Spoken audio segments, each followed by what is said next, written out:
আল্লাহ রাব্বুল আলামিন বলেন, আমার অগণিত নিদর্শনের ভিতরে এটাও একটি নিদর্শন যে আমি তোমাদের থেকে তোমাদের জোড়া তৈরি করেছি, তোমাদের স্ত্রীদেরকে তৈরি করেছি, যাতে করে তোমরা তাদের কাছে শান্তি পাও। আর তোমাদের মধ্যে ভালোবাসা সৃষ্টি করেছি, মহব্বত সৃষ্টি করে দিয়েছি।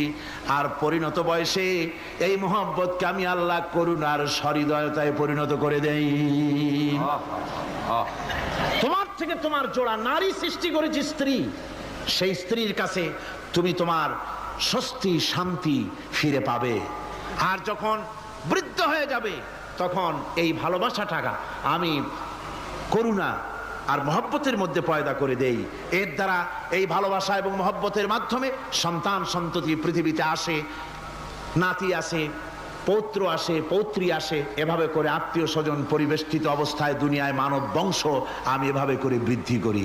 আর এরপরে মানব সৃষ্টি করে মানুষ